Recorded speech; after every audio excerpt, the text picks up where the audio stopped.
Alrighty then. You and I need to have a talk. What are we talking about? Shopping. Disclaimer. I am not a girl that has gotten the shopping gene. I shop because I truly need stuff. I don't shop for recreation. It isn't fun for me. I solely go shopping because I need certain stuff. That said, people nowadays are horrible shoppers. They're horrible shoppers. Um, they think if they spend, a lower amount on something that they're getting a deal, they're saving money. No, usually not. What happens is you spend that lower amount of money, the item works for a little while, a short while, shorter than you'd expect it to, and then it breaks or quits working or whatever. Then you go out and you have to buy another item. And you have to keep repeating that.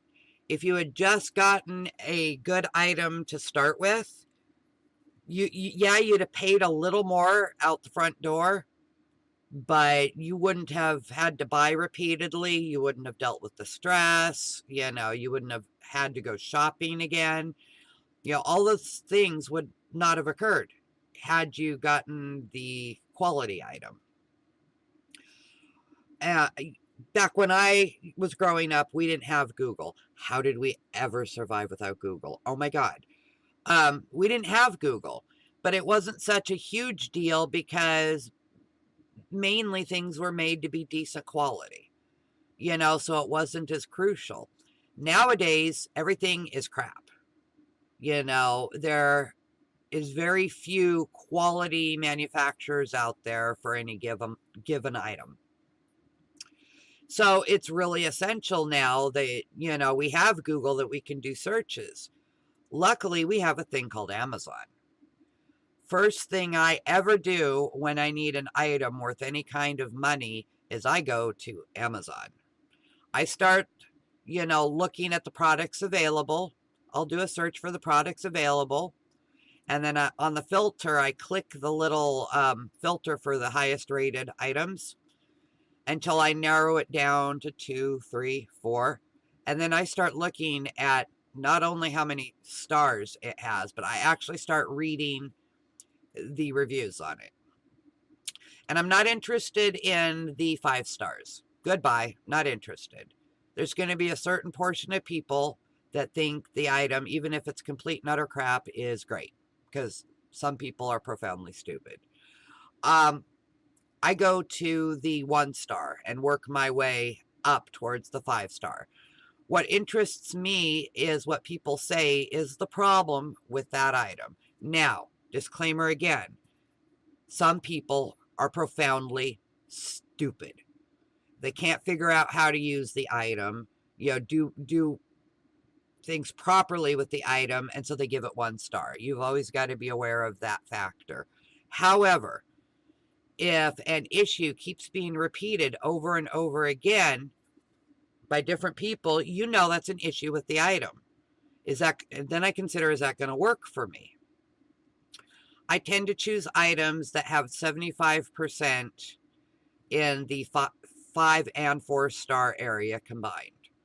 It doesn't all have to be on the 5 star. We can have some 4 stars, but as long as the 2 combined make up 75%, I figure it's a pretty decent item. It's worked for me. When I do things that way, the item I get usually fits into my house, usually does the job I need it to do. I'm usually fairly happy with the item. For big purchases, like, over a couple $100, it becomes even more crucial. I might look to see the opinion of experts in the field. For appliances, it would be an appliance guy. What do they have to fix? Where do they see the problems? The more money you're going to spend, the more intense this investigation should be. And if you're doing your due diligence, you usually figure out, the higher quality items. where they are, what they are, you know, what you can expect of them. And me being a person that's not horribly well off, I don't have a lot of money.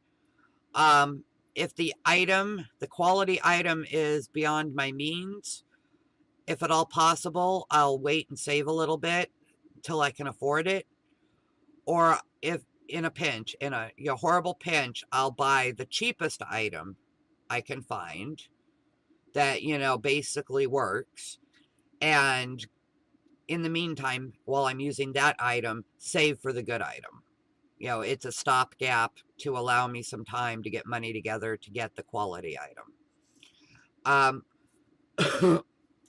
Anymore, as I get older, I don't need the stress with my anxiety. Breakdowns, problems like that, they just stress me completely out. Then I start having physical symptoms. I start getting ill. Yeah, I just can't handle multiple breakdowns and having to replace stuff all the time. You know, with money being tight, money's always a concern. What I need is stuff that's reliable, will do the job, and last a good long time. There's not a whole lot of manufacturers out there for any item that does that. So, basically, that's what I do before I make a purchase. I do my due diligence, you know. In my circle of friends, if we get something that we're particularly happy with, we'll let our friends know. Maybe our friends aren't in the market for one of those items right now, but they may be in the future, and they'll remember that you said, hey, this brand really did good for me. So they'll have kind of a starting point to start to do their research. And if we quit buying the crap, guess what we'd get in return? They'd start making better stuff for us to get us to buy it. That's the thing. So, you know, people, be smart shoppers. Be intelligent shoppers. Don't just believe everything a company tells you. They're not going to tell you their stuff's crap, might explode, might kill people. They're not going to tell you that. They're going to make it look as rosy as humanly possible to get you to buy it. You know, it's a game. You've got to be smarter than they are and find out the real deal before you go in and give them your money. Anyway, that was just the short talk I wanted to have with you guys. Till next video. Bye.